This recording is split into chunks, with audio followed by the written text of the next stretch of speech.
Well, welcome everyone. I'm joined here today by Wynton. Wynton, is that how you pronounce it? Wynton?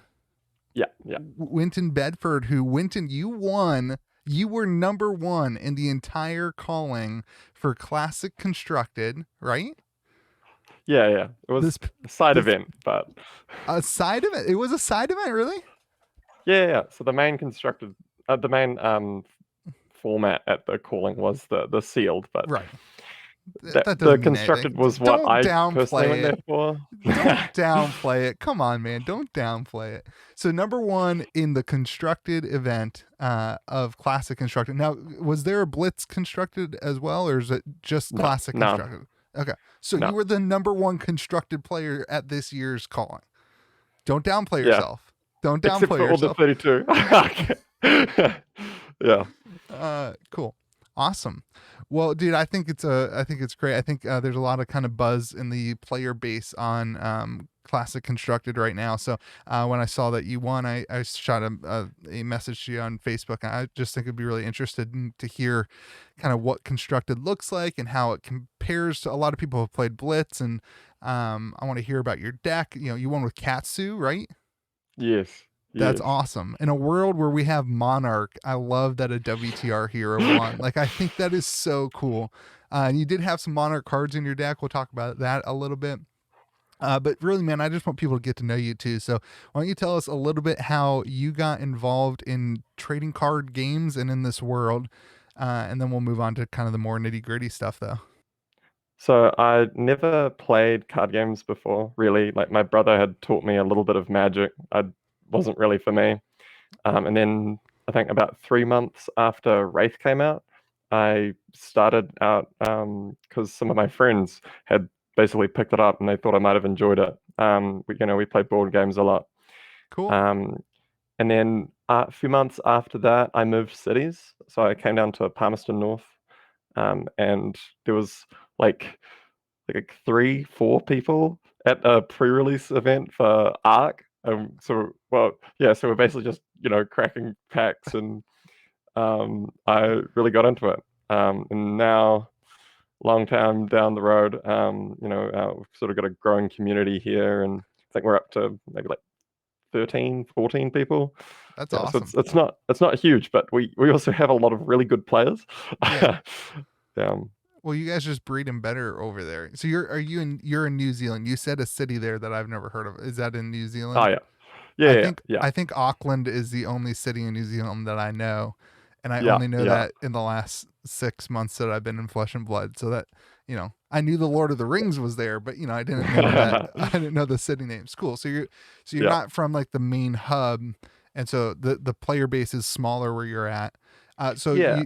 you said you started playing board games. What kind of board games were you playing? So I sort of got a friend group. We play a lot of we do, casual things. We played stuff like, Captain Sonar and Eclipse, Nice. Nice. Captain is a Sonar is big a ton one. of fun. That's the one where you got Yeah. like 8 people and you're all like yelling at each other back and forth, right? And you're trying to Yeah. guide a submarine, I think. That's cool. Yeah, yeah. I think a long time ago we used to play a lot of Secret Hitler, Okay. Yeah. sort of social deduction games and stuff like that. That's Yeah. fun. That's a good time. That's a lot different than Flesh and Blood though. Absolutely. Oh, sometimes, playing against Warrior, bit of There social you go. deduction. There Yeah. you go. So you got involved right after WTR. It was your first TCG experience. I assume you fell in love with the game. What was it about Flesh and Blood that like really made you be hooked and say like I want to do this and play at high level events and I want to go to your armory events? And what made you like what really hooked you in there for that?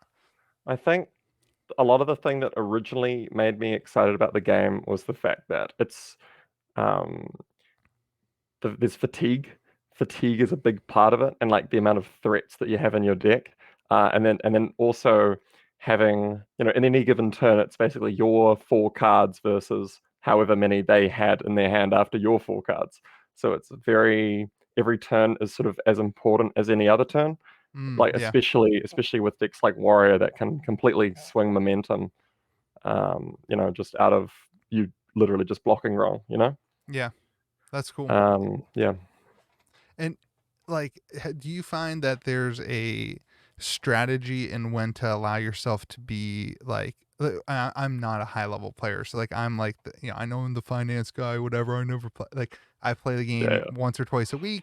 I lose, I win. It's fun. It's a good time. I don't like I know you guys the high level players I've heard you guys talk about like you go to sleep and you're frustrated by your play patterns and you have this thing in your mind where you wish you could have done something differently if you could go back this is the one play where you could have done something you would have won the game like it haunts you like that's not how I live. So like what that like how does that come into like liking Flush like does that add to your excitement about the game? Well, yeah, I think a lot of the time, if I misplay, I sort of it hasn't really cost me anything big yet. Yeah. Um, like I got lots knocked out of Nats by Rohan, an incredible player on a mech list, but that it always feels like the mech mirror was just like basically a roll of the dice. Mm, I wouldn't say he got lucky. I mean, he had a perfect deck list. I was just fantastic. It was definitely better than mine, but it didn't feel like it was a misplay necessarily, other than maybe deck building could have been better. yeah. So I don't tend to beat myself up about this stuff. I'm quite lucky. I actually live with two flatmates who I've got into the game, um, That's cool. uh, and yeah, so I can sort of talk about it with them. And they talk you um, off the ledge a little bit and just remind you that it's just a yeah, game. it was like they were both at the calling there to support. It was Yeah, really quite cool. that's cool. So, all right, tell me a little bit about the calling. I'm curious, being I am not in New Zealand, so I've never gotten to go to the calling. I think there's a lot of people Yeah. who see the calling. We see what you guys show us on the live stream. But like, I want to know, like, what's it like? Like, give me your kind of feelings. Talk to me about just being at the calling and being in that world. Like, what's it like? What's the attitudes like? How's it? Go ahead. Okay. Yeah. So this was my first calling. Okay. For some of we had a group of 5 people who came up from our city. It was like a 7-hour drive up to Auckland. Um, and some of them had been before. They went in January, but that calling sort of had Blitz as a sort of main format Yeah. as well. And I couldn't go, but they all got burnt out on Blitz quite Okay. quite a lot. So it was Yeah. really nice to hear that this calling was going to have CC. Yeah. Yeah. Because I mean, like with sealed, it's just so random. Like I understand why they do sealed because you're opening first edition packs. The sort of draft is you can't really draft a set where everyone's just going to be rare picking. Yeah. Well, I know I would anyway. Yeah. Yeah. That's how we all I'm work. not yeah, I'm not an incredible sealed or draft player. I think. So for me, the main draw was CC.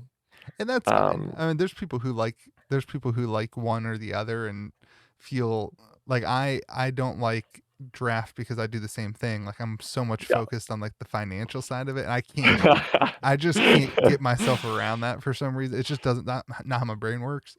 Yeah, And I do also yeah, like the idea of like creating something that then like turns and like it's a key that just like works. So like I love that side of it.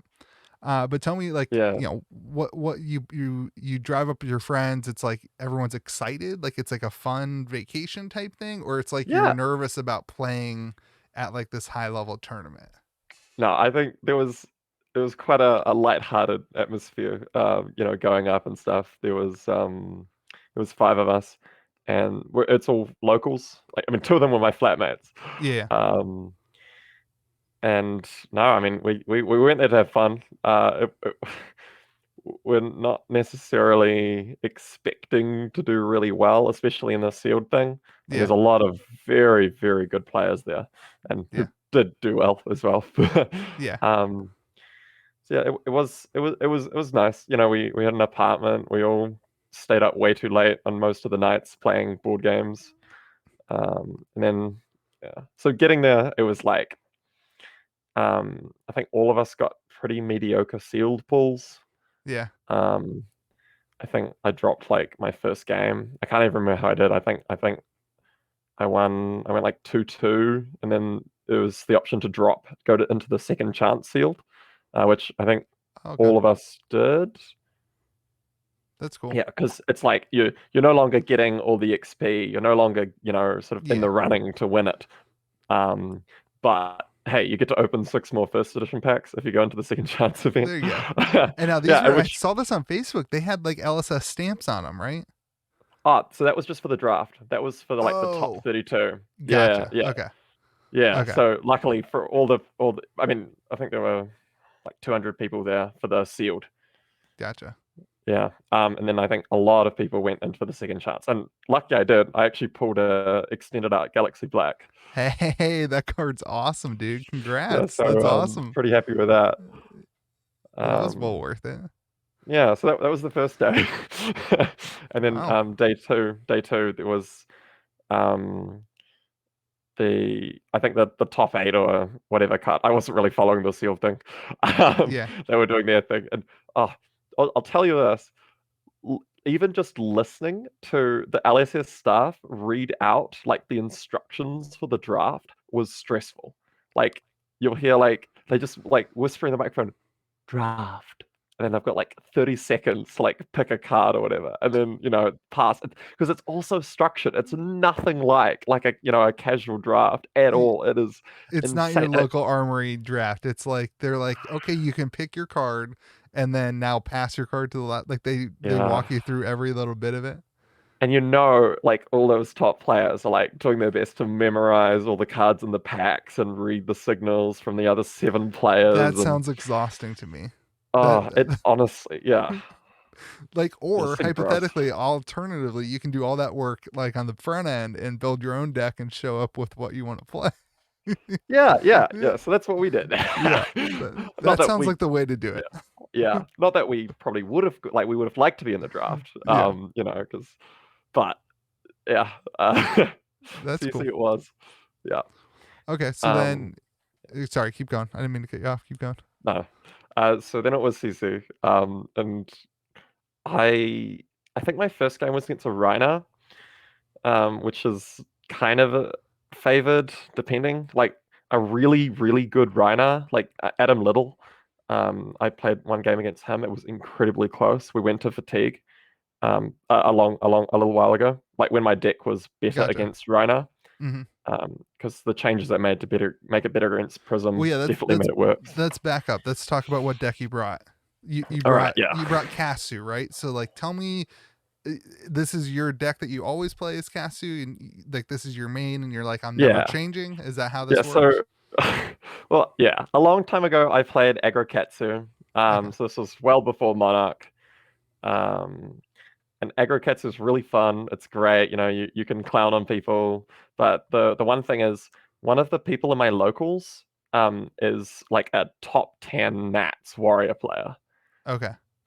And when there's not many people at your locals, and there's not too much like competition for people who are good at beating warrior, you tend to get kind of burnt out on aggro katsu. Yeah. Okay. And Dash, I played Dash around Nats as well, which he built a warrior list that could just consistently beat every Dash he played against. Okay. Um, yeah, which is pretty wild. So my Katsu list changed. Um, like for a while, I was experimenting with different decks. Um, so basically, one of my flatmates, Jethro Thomas, he had this crazy idea about a Flood of Force combo ninja deck because we've got these cards, we want to make them work. Yeah. Yeah. Flood of Force is such a wacky card. Um, and we built this list. We built this, and we were trying to test it. And he was testing its warrior because, at the time of pre-Monarch, it was the benchmark of a deck, especially for us. And our meta was, can it beat warrior? Right. Because that's the most aggro list in the game. Was the most aggro list in the game, I think. Yeah. And then it also on the other side was, can it beat defensive dash, which was the most defensive deck. Right. And So you playing have it to this try to like warrior, balance those two things because that's also like what the meta is, right? So you yeah, try to, yeah. So you've got to split be the. able to play more aggro than Dash and beat them, and less aggro than Warrior and beat them. There you go. Okay. Yeah. And while we were playing with this terrible deck, we were like, wow, this actually kind of hoses Warrior. because Hmm. to make it actually survive to get this combo up, the first cards we put in were like 9 flick flack, 3 sinks, 3 fates. Okay. And then we took out the worst cards in the deck, which was the Flood of Force. So the Flood of Force deck, you took out the main card. Yeah, because the Flood of Force just always hits for one unless you set up a wacky combo. And by the time I set up the wacky combo, I've just been going Kadachi Kadachi Torrent the whole game, which Yeah. Warrior turns out really hates. Okay. So If just you that kind can, of consistent grinding. yeah, yeah. Okay. So then at that point, it became really consistent deck. It was about making it full of combo blues, um, full of like the 1 for 5 torrents, and there was pounding gales, soul beads. It was all that good stuff, just consistently able to every turn block with like if he goes like hit and run swing, I can block with 1 card. If he it goes spoil swing or valor, I can block with 2 cards. And then I always have a react for his pump. And if he has 2 pumps, I almost always have a second react as well. Okay. It's just purely consistently clowning on Warrior.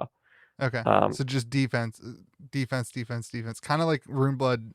I mean, I'm using my deck here. Kind of like a OTK Rune Blood. Just like you're just, yeah, but then you have yeah, on your side though. You've got like the consistent 1 or 2 exactly. damage But attacks. instead of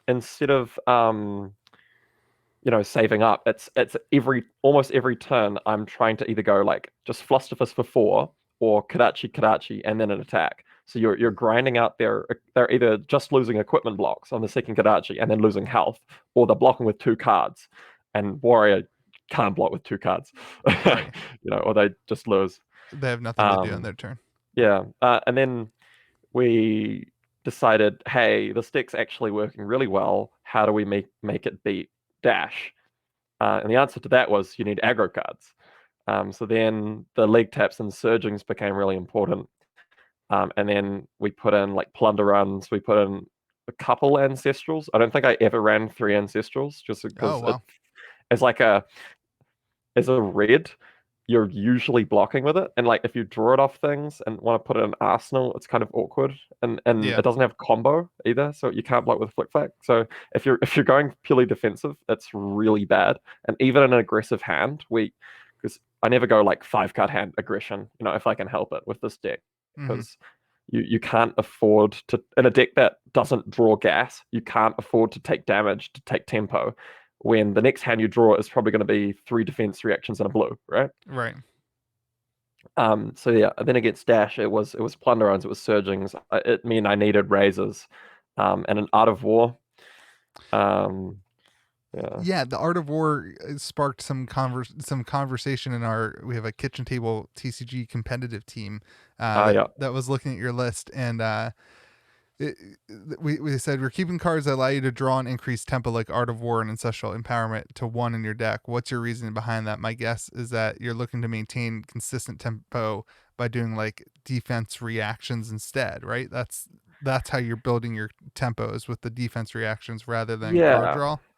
Yeah. So my sort of tempo is if you don't hit me enough, I'm gonna do 4 damage. And if you don't hit me much at all, and I only have to block with 2 cards, I'm gonna go Kadachi Kadachi, threaten mask on a 4 or Okay. 5. Yeah. Art of War,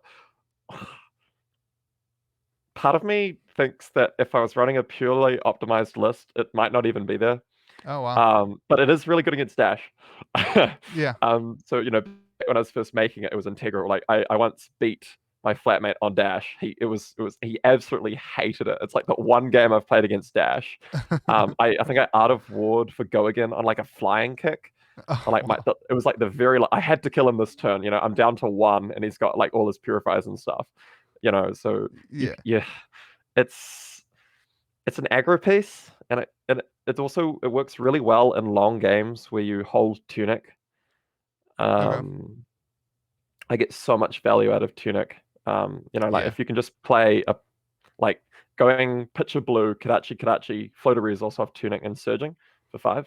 Like that's so much pressure, and Tunic is integral. Out of War against Warrior, I sometimes run it just because it's a pseudo defense reaction. Okay. Um, it means that I can block with a card from Arsenal, and it also like if I have it in Arsenal and I get Tunic up, then I can photo resource off Tunic, play the Art of War, banish a card, draw two. So I'm going essentially going to five cards in my hand if I'm and then I take like attacks block for four this turn. Right. Huge advantage there. Yeah, yeah. So it's a very, very cute card. It has all the uses of it are niche. I've never had it kill me though. Like I've never really had an Art of War in hand that I really wanted to block with. Hmm. Which is like you don't run it against Brute purely because, if there's one card in your deck that's a no blocker, Yeah. Yeah. you'll definitely hit that. They'll intimidate all the three other cards. I'll put that one. So, all Yeah. right, you mentioned you've mentioned playing cards against specific decks. Now, that's for me coming from mostly Blitz background. I got involved in Flesh and Blood at Blitz when Blitz was kind of the big hype thing. And I think that's honestly the case of a lot of Americans. And Yeah. yeah, I wanted to kind of ask this question. Like, I know Classic Constructed, you're able to, before the game starts, you kind of can reconfigure your deck based upon, is it 80 cards that you have Yeah. in your deck, and then you reconfigure that to your 60 card deck, correct? Yeah. Um, Correct. so how, I guess my first question is like, how much different does that make playing Flesh and Blood?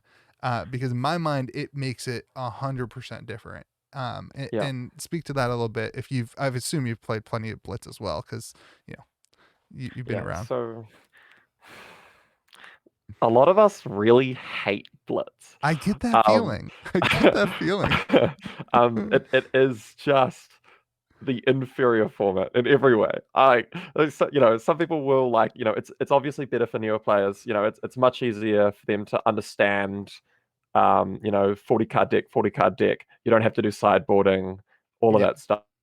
But it is just a painful format, to be honest. And I'm probably a little bit biased because I play a deck that relies so heavily on sideboarding. Mm. So it sort of makes the fact that you can't sideboard and blitz sort of more egregious. But yeah, I Yeah. I think mean, the problem Katsu with is it is, yeah, non-existent in Blitz. Katsu is non-existent in yeah, Blitz. I yeah. mean, not. The I've Ira never. is I've never just better. once. Yeah. Yeah. Yeah. Uh. No, So the I've played sideboarding. at least, Sorry. You go ahead. yeah, I've played like one game with Katsu, one sort of armory. We've played an armory with no Ira. Like us, we literally just said we ban Ira. Like that's the sort of Not thing we can allowed. do with a little store. We say no one's allowed to play Yeah. Ira. And I think it might have been a pauper event as well. And I Oh wow. ran basically a Blitz version of my constructed list, and it did really well because it's actually pretty close to Ira. Yeah. It's kind of like an Ira deck. It just doesn't Don't have tell the them really that. efficient breakpoints. Don't Yeah. tell them that. So what else about classic? Why is it like what obviously the sideboarding. What are the other intricacies on classic constructed that make it the game that you were excited to play and then ended up coming in first with? Yeah, so with Classic Constructed, you have your hero and then you have 80 cards, and that consists of all your equipment and all of your cards. Okay. And including your weapons as well. So I run 10 equipment, and then I have a 10 basically every game I can take up to 10 cards out. Mm-hmm. And a lot of them I don't. So it's because it means that my deck can actually have the toolboxes to be able to actually beat a fairly wide range of decks in the meta. Yeah. So there's 17 defense reactions in my deck. And like 5 of them are yellow or blue flick flags. So I can actually take out all but 2 of my defense reactions against Wizard. Oh wow. Yeah, and stuff like that. So it means that makes the Wizard matchup playable. Yeah. And Instead then of against otherwise you would be just completely hosed, and it would be like, all right, well, why are we even playing this game? That's what happens yeah, in Blitz when that happens, right? You're like, why? yeah, Let's just not even play because you're obviously going to win. exactly. That's cool. And there's still sort of challenge in building a deck that can sideboard for matchups, but it means that you don't just lose to, oh, I'm up against a wizard and I've built a deck that isn't good against wizard, right? Yeah. Which I think a lot of the hate for Blitz is just because Ira and Kano just they're sort of bullshit. They don't Yeah. they don't play fair.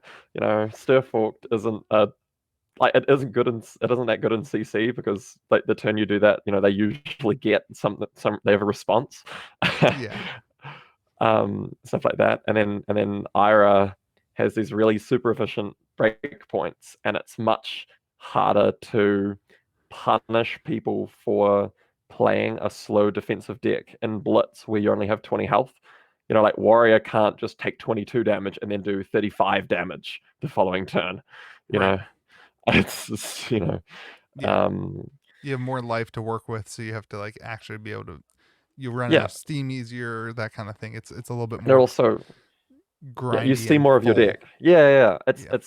It's more consistent. Your deck is Yeah. just more consistent. A bigger deck, like if you just took a blitz deck and then increased the ratios from 2 cards of each to 3 cards of each, it is more consistent. Just like in pure maths. Right. So that sort of increases the appeal. And then I think, I mean, for me personally, I like having my toolbox. I like being able to side out unmovables and out of wars against Brute. I like being able to take out Yeah. 2 blockers against Dorinthi and Chain. And there's still a challenge. Like there's there's no matchup where I have all the cards that I'm happy with. Like the first sort of draft. So like just before the calling, when I was sorting my deck, I put in all the cards that I thought I needed, and I had about 95 cards. um, so I had to make a lot of hard choices. Yeah. All right. So as you're Yeah. getting ready for calling, you're not just thinking of what was the previous heroes. Now you're thinking of the Monarch heroes. So walk me Mm, through what had to change in your own. You already had this deck that you loved and that you had created, and now we have Prism, right? Which is like the main. yeah. Were there any other heroes that were kind of worrying you? I mean, Chain is Chain showing some. Okay, so you have Chain Yeah. and Prism Yeah. pretty much, and how did that affect the way that you built your deck going into this major event? So I was fortunate enough that the very good warrior player also plays Prism. His name is Marius. Okay. And he's built a lethal, absolutely lethal sort of hybrid Herald Aura Prism. Hmm. And he ran my library as well. Oh wow. Very strong, like something like 37 yellows. And then my flatmate, me and him actually built a very powerful chain deck. Um, the Unfortunately, he wasn't able to test it against other chains. So in the Okay. calling, he didn't actually do entirely well versus other chains, I think. But Interesting. it is I mean, he's absolutely slaughtered my deck, put it that way. Okay. Um, so I think the problem with the chain mirror is that it's quite polarized. I haven't played it yet, but um, as far as I can tell, it's like the one that's the more greedy aggro one will win usually. Yeah. Hmm. um, and it Just like a comes race to the down, finish. yeah, and then it comes down to like whoever has invert existence in their final hand wins. Yeah. Yeah. um, so I was actually able to test against chain and a very well built prism, Okay. as well as a chain deck that was basically being optimized it to actually be able to beat mine. Yeah. Okay. That's cool. So you had a lot of So practice against like. I would have liked to have a bit more practice against Prism, because the time snaps and the time skippers I added was sort of a last minute. We played 3 games. He slaughtered me, and I said, "Oh my god, I can't win with this. I need to put in time snaps and time skippers to deal with Arknight Sentinel and Genesis and stuff." Okay. Um, which did come in handy because I ended up actually facing him in round 5, Oh, cool. and I barely won. He got a lot of really bad hands. Honestly, I should have lost that game. There was a few games this tournament that I should not have won. That was Well, don't tell that people was one. that. Nobody else is gonna know that. um, I think The problem is my deck is very good at killing people when they draw bad hands. Yeah. Okay. Because almost every deck in the meta has to say, okay, I'll take some damage and do some damage and hope that I draw a good hand on the redraw as well. And so as soon as he gets bad hands, I get in value, and he didn't get consistently good hands like with library. He got it out quite early, Mm. which is lucky, but he also didn't get yellows to proc it in a lot of his 5 card hands. Oh wow. Okay. And you said he Yeah, had yeah, 37 of his, 80 yeah, cards, exactly. right? Okay. Yeah, and he does run a lot of blues as well, Mm. which might be a bit greedy Okay. for a Prism that sort of wanting to take a lot of offensive. But yeah, so I have cards to deal with Prism, and then in the top 8, my first game of the top 8 cut was against Nick Butcher, who's Hey. Yeah. another incredible player. Yeah. Um, and he actually he saw I was Katsu, and he actually sideboarded out all his auras. Ooh. Okay. Yeah, because I haven't played aggro Katsu in a long time, and we don't actually have one in our local, so I don't know quite what the Prism versus aggro Katsu matchup is like. But obviously the auras aren't helpful. But Right. the Because auras are if you're very helpful playing, against me. yeah, because in Agrokatsu you could just attack the auras really cheaply. Yeah, You wouldn't get yeah, go again though, right? But you would just do it on the end of your turn. Is that how that would work? yeah. I think you're right on the money there. I think that's probably the play. Okay. Whereas for me, attacking, I rely very heavily on pressuring with mask, forcing them to block. And if they have auras, that means that either I'm going Karachi, Karachi, and then spend an attack to swing at an aura, or Right. I'm going like Karachi, Karachi, and then if I've got a league tap or surging, which I usually don't, it's usually something like a soul bead, then I can go like Karachi, then the league tap, which doesn't threaten mask, so it's just damage, and then the second Karachi after that will go into the aura. Yeah. So yeah, against Prism, against him, I was expecting auras. Um, so I ran the time snap potions, I ran the time skippers, and I kept in like my surgings and leg taps because they are very important for me against Prism because you need to be able to put pressure on their hands and have the potential to play attacks afterwards. So if they Arknight Sentinel, I can pop it, or if they do a Genesis or whatever at the end of my turn, I can say actually I'm not going to Arsenal this blue soul beat or whatever. I'm going to play that at your Genesis, Right. stuff like that. So let me pause you to tell anybody who doesn't know what an aura does. If you're an investor or whatever, you haven't really been playing or you haven't caught on to Prism yet, a aura can be attacked, and if you attack it, they can't block it. They can't do anything with it. Wait, can they block it? They can block from it? Uh, No. no, they're specifically spectral auras. There's a specific type that Prism has where they stay out until you kill them. So basically, you swing an attack into it, and then the attack doesn't resolve, and you can't Yeah. get go again on that attack, And which that's the is the base of really that. big thing. Yeah, that's the key here is like you waste your attack and the attack doesn't even resolve, so you don't get any of the on hit effects or any of the triggered things. And Yeah, that's why this is such a big deal for anybody who didn't know what the auras we were talking about did. Sorry. Continue, yeah, Wynton. yeah. So then, and the auras are also Kodachis. So with Luminaris, if you've got a Yeah. yellow in your pitch zone, everything you have gets go again. Every illusionist I attack. heard So that so card was on fire at the calling. Like, Luminaris, yeah. yeah, yeah. Like, Well, actually, I think there was only like 2 prisms in top 10. There were a lot of prisms in the bottom tables, as far as I know.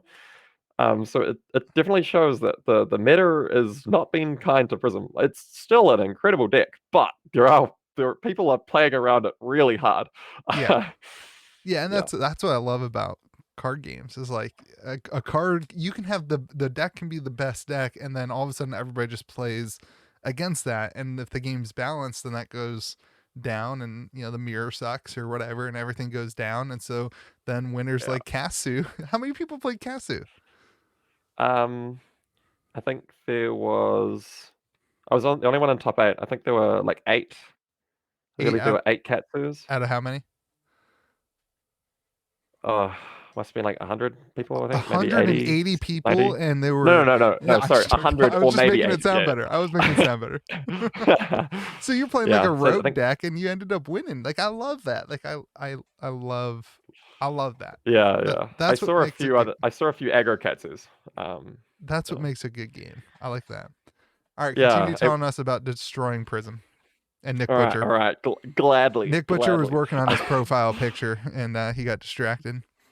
Yeah, yeah. Poor guy. Honestly, like, I mean, I don't know. I don't know whether he didn't know what I was playing. Like, if no one told him, "Hey, this guy's playing a defensive ninja deck," or if he just sort of, if he thought it was going to be a aggro katsu that also had flick flacks, or what. But he definitely made a very incorrect sideboarding decision.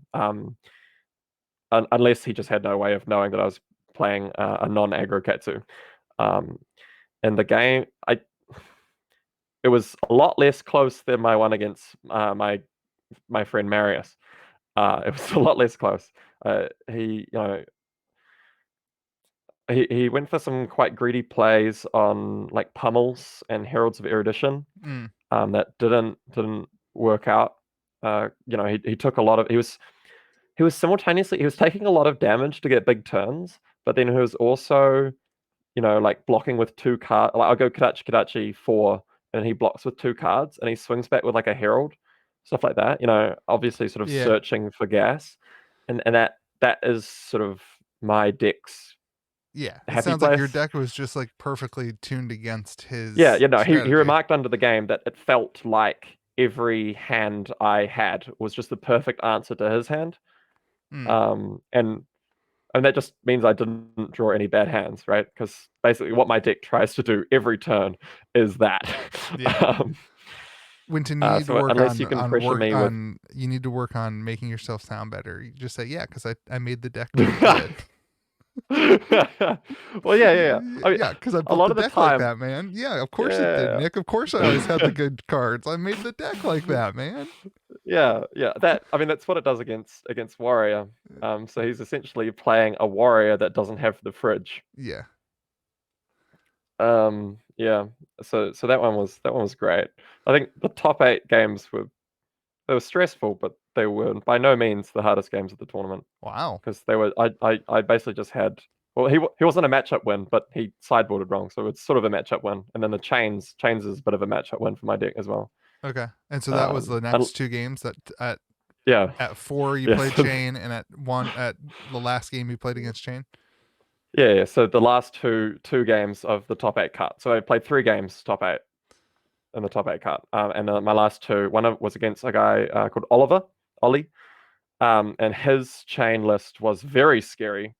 And he actually came quite close to beating me. And then the last game was against Dan McKay, and he didn't quite have, I think, the cards or strategy that he would have needed to beat a deck that blocks like mine.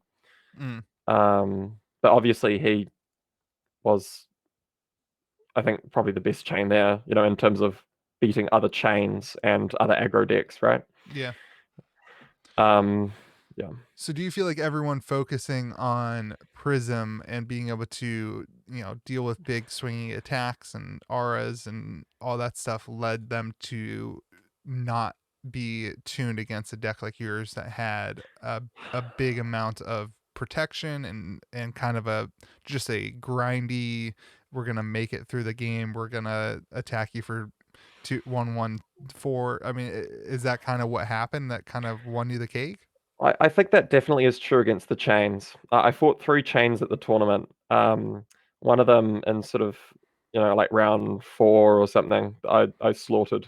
And then the two in the finals. And I think that is just they hadn't practiced against decks that run like a whole lot of 3 blockers and a whole lot of blues and the card flick flack. I think there's maybe Guardian with the heals can get value similar to Flick Flag, but other than that, I don't think there's any deck in the meta that blocks quite as well as Katsu with Flick Flags and Mm, blues. Like specifically Chain. Like it almost feels like the deck was just happens to perfectly be like suited to beating Chain. mm, By fatigue.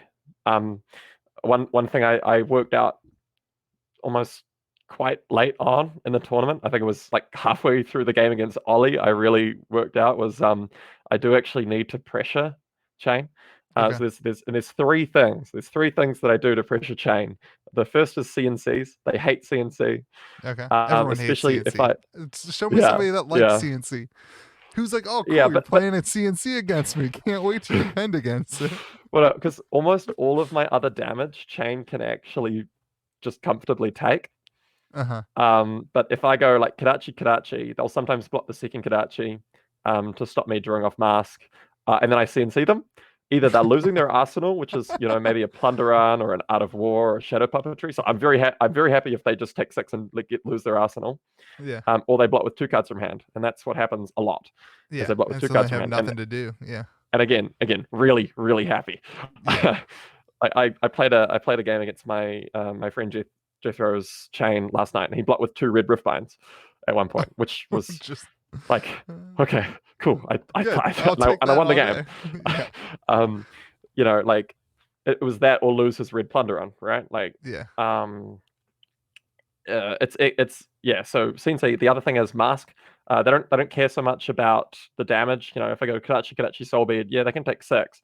But if I draw and I draw into a defense reaction that I can arsenal, I basically just got like another 4 blocker, right? It's the value that I got off mask is huge. Yeah. Um, And it's not necessarily like yeah, even the value that you end up getting every time. That's what I feel like I didn't understand about mask when I first started playing was like you don't really need mask to trigger at all. On no, a good game it might trigger once. But yeah, what happens is that mask allows you to or causes your opponent to make bad defensive decisions that they wouldn't have made if mask wasn't there, and that's what makes yeah, mask such a good card, which is kind of yeah. cool because it's like a mask, like she's like hiding the face. I don't know. It's kind of Yeah, maybe I'm reaching, but it's kind of like I don't know. I'm reaching. no, it's very good at getting rid of the fridge. So Chain has a bit of a fridge. Um, and the fact that he needs to block my second Kadachi Tell us what means a that, fridge is. the fridge, I think it originated in Auckland. The fridge is what you mean is when a class just has a whole lot of equipment blocks. Gotcha. Yeah, so Warrior has a fridge, Guardian has a fridge, Viserai has a bit of a fridge. Hmm. Yeah, stuff like that. I mean, I knew this was for other people. Yeah, yeah. Yeah. So in Chain, he runs like Snaps, he runs Skullcap, and he runs Grasp. I think against me, I don't think Skullcap is correct. Against me, I think you possibly want to run Ebonfold. Mm, But the Skullcap does still block 2 Kadachis, so it yeah. stops 2 mass triggers. But whereas Ebonfold can get you a bit more gas. Yeah. Um, and then usually, well, the 3 chains I ran into at the calling actually ran Carrion Husk, Okay. which I personally think is very incorrect against my deck. Yeah, but it's a great card, but against your deck it's really kind of bad, right? Because they can't really do Yeah, anything with it. yeah.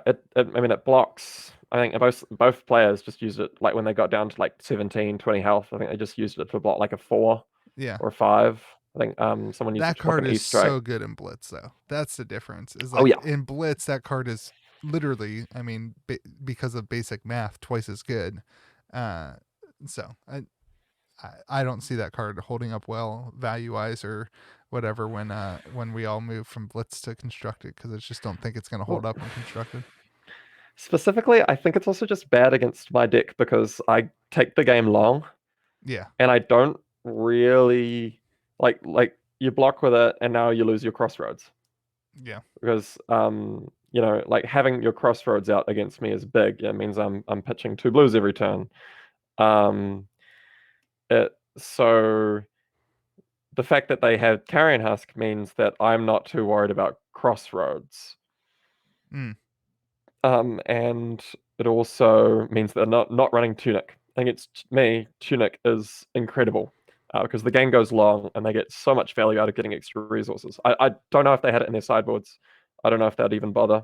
yeah, Um, but definitely it's something to consider if defensive Right. katsu becomes a big thing as chains can start running tunic.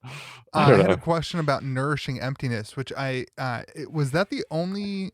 Correct me if I'm wrong. Was that the only Monarch card in your deck? Other than time skippers, yeah.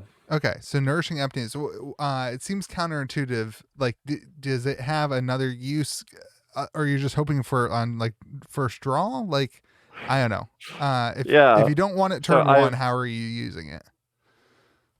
so far I have played it twice with its effect. I play it a lot as just a plain six.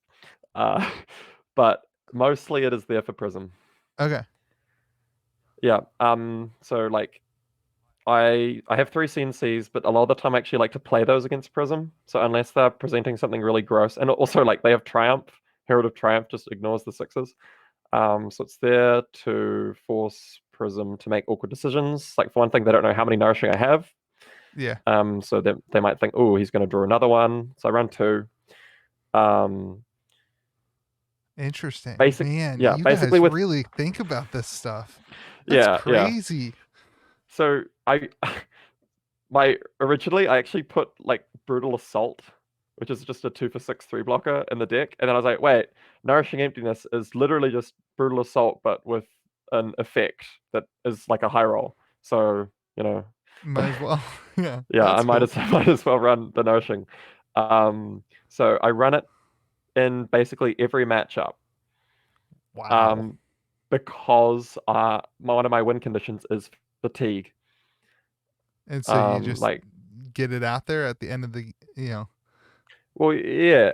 So because I run Tunic and I don't run too many two costs. Like it's Surging, CNCs, and Nourishing. So I think there's 8 2 cost attacks. I used to run Flying Kick, but I don't anymore just because I wanted to run Nourishing. Mm, So a lot of the time I can pitch a blue Kadachi Nourishing with Tunic. So it's only a 2 card hand and it's threatening 8 damage and it threatens a mask draw. So either they're spending an equipment block to pop the Kadachi and taking 7 damage, or they're blocking with 2 cards on the Nourishing, in which case, that's my deck's happy place. I'm winning. I got 2 cards out of his hand. mm. That's Yeah, that's so that's no, really cool. it's I just couldn't understand that one. cute. That's cool. Well, tell me Yeah, no, finish up talking it about was the mostly just for Auckland. Prism. Finish up talking about the calling. Tell me a little bit more. I am curious, like, what's the pressure going into that last game? I know you said like you felt like it was like your last couple rounds were kind of almost easy. I put quotes there, but like, is the Yeah. pressure just like your palms are sweating? Like, are you like how does that feel to be at that final table, being like, okay, this is it. Like, I have the chance. What did you end up winning? So for getting to top 8, I got a cold foil Levia. Okay. Because I think I was 6th seed because I lost like my second round. Um, so I had I think like third to last choice. All the prisms and chains were gone, so I grabbed a Levia because I got a mate who plays Levia. I might trade it to him eventually. Yeah. Um, and then I for winning the whole thing, I got a gold foil skullcap. A gold foil skull cap. Yeah, Wow. So yeah, for I know. winning, so you're playing for like a $35,000 card, right? Tell me what it's like to play for a yearly salary in a card game, because that's what I want to know. What's that like? What's it like? Um, I was kind of like the whole top 8 thing. I was kind of having a bit of an out of body experience. So I've never been, in the high level. I've never performed very well in a high level tournament. I think I came like 30 something at Nats. Um, I went like 4-3 or something Mm-hmm. at Nats, and then it was just insane. And I kept winning, and I kept thinking, oh my God, I can actually wait. I bet the Prism. Wait, hold on. I'm totally gonna go up against 2 chains. Like, there's no way they can beat me, right? Like Yeah. they're not built to beat decks. So it was sort of. I mean, against Ollie, there was definitely the real pressure because I could see that he was setting up giant rift binds. Because I mean, I left him on like it must have been like 30 health or something. Maybe when he 25.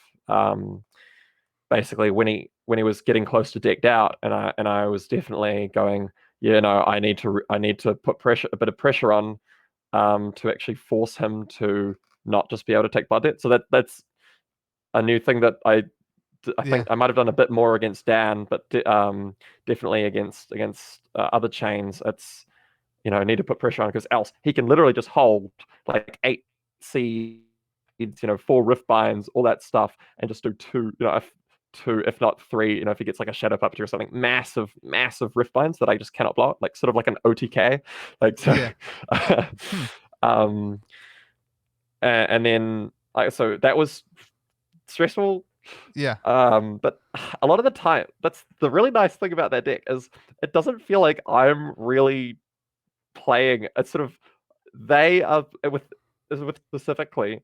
It feels like they are playing against me deck building, not against me playing cards. Huh. That's It cool. it just says to me, I'm gonna block a bunch. I've got lots of block. I've got lots of blues. I can block your arcane. I've got equipment that can block. How much damage can your deck do? You know? Before they just like run out of the ability to Yep, do enough damage and they can't handle the Kodachis and 4 damage. So you're exactly. playing Before completely Ira. run out Don't of lie to cards. us. You're playing Ira. Yes, I'm just against Chain, it is very much an Ira deck. It, I don't do. I know Ira can run like some 2 blockers and stuff that has really awkward breakpoints. Yeah, I was just joking. I Um, was just making fun of you. yeah, there's a few important differences, but other than that, it plays quite similarly. It is uh, just grinding out the threats and stuff. So Ira has some different stuff. Ira can't search. So like one big thing with yeah. Katsu is that when I go Kadachi leg tap, it's actually kind of scary. Um, especially if I've got a card in hand. Like I've got like a blue flick flack or a yellow flick flack in my hand. If you block the leg tap, I'm happy. I'll arsenal the flick flack. If you don't, I'll discard the flick flack. Unless I really want. Like against Warrior, I usually just arsenal the flick flack. But if I feel like, or if you're low on health, or I want to kill you, that's when I block. Pop Breeze Riders. I discard. I search for like a Pounding Gale and come with that. So you can get like 4 or 5 damage just out of nowhere. And like God help them if they let you draw with Mask. Yeah. And Man. you just come in with 8 more damage out of nowhere because Breeze Riders gives everything for the turn. All combo cards go again. So Jeez.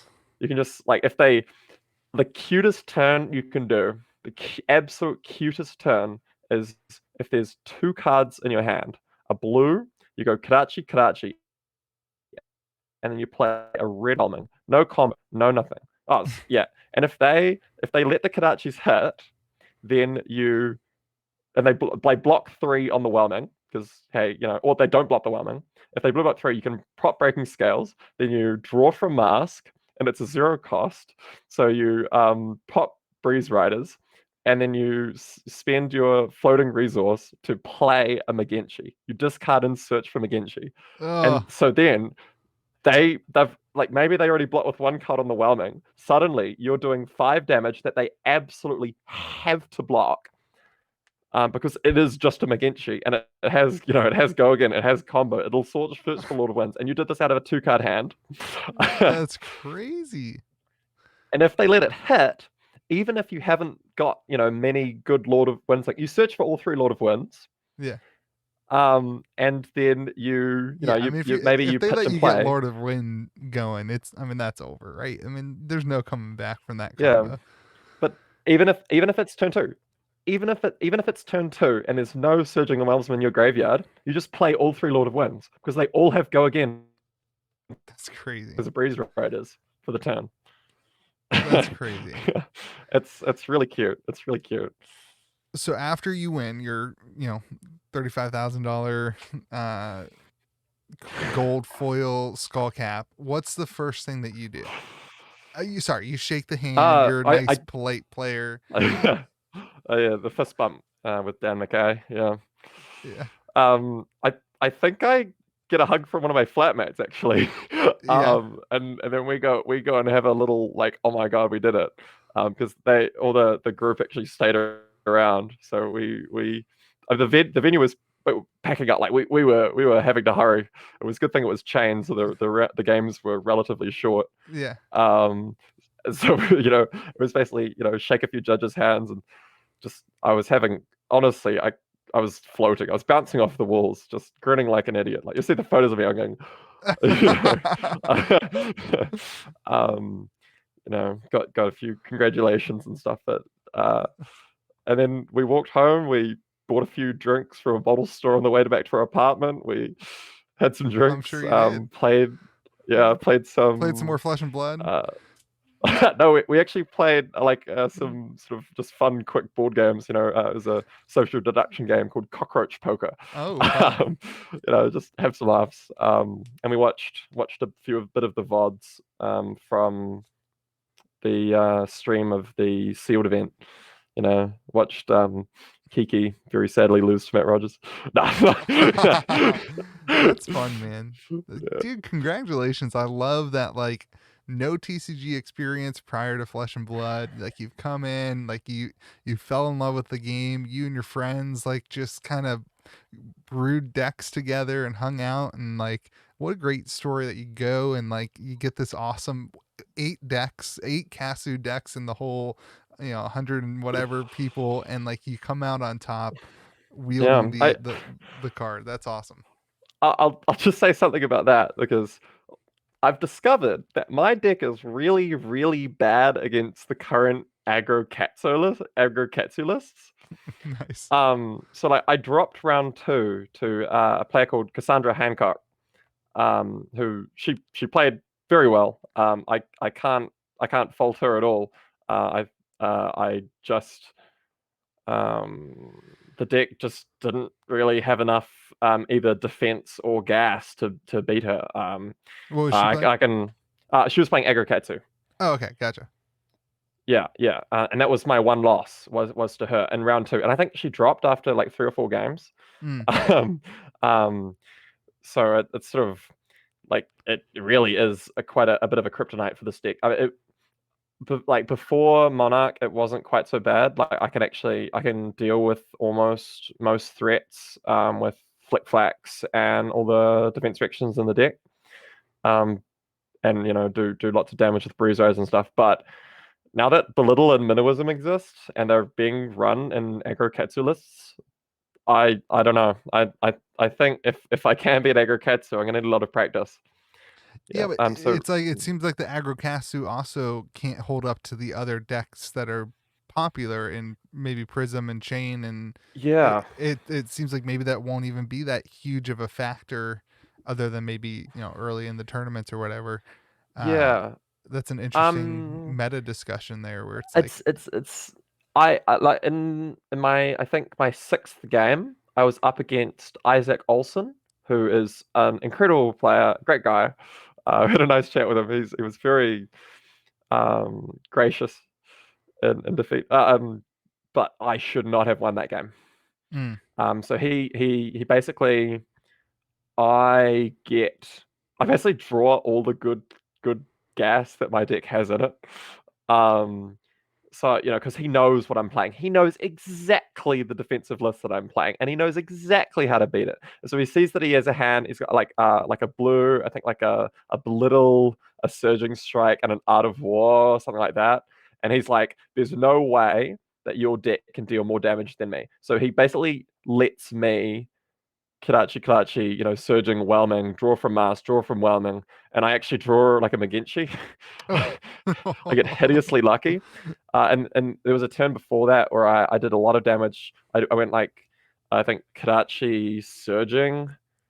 mm, I went, sorry, Karachi leg tap, search for a whelming, then surging, and then play the whelming.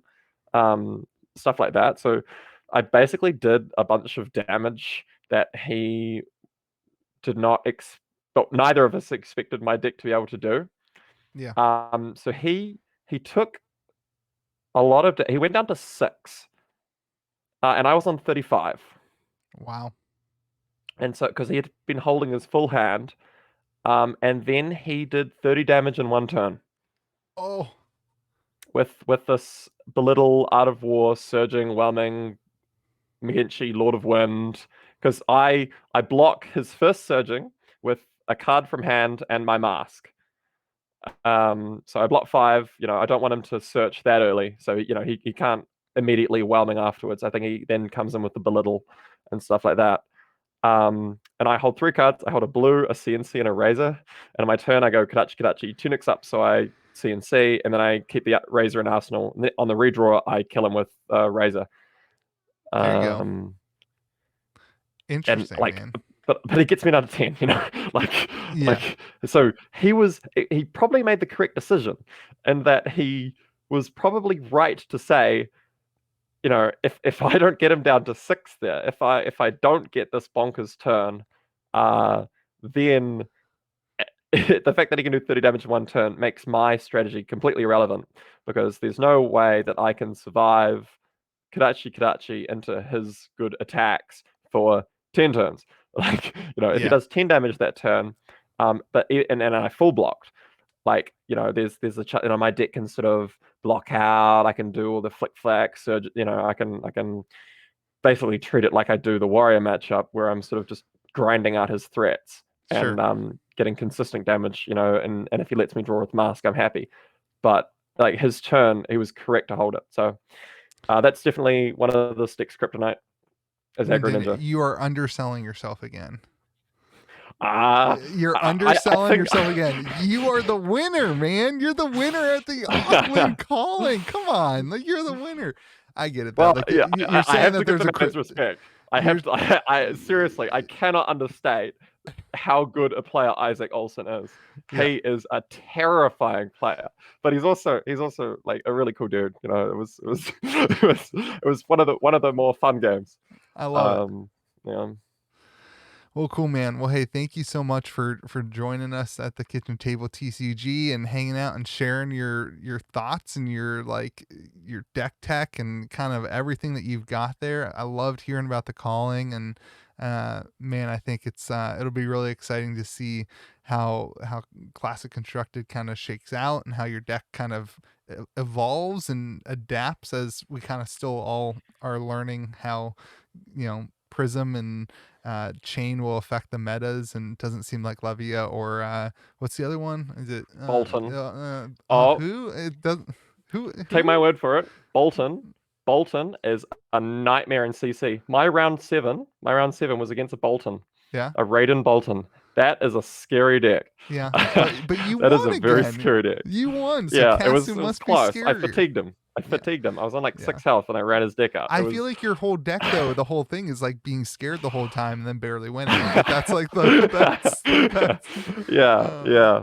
No, I had just enough defense factions. Honestly, I would not be surprised if you see some Bolton wins and some good events. okay. All right. Well, dude, thank you so much for being on the channel, and I really No, appreciate you.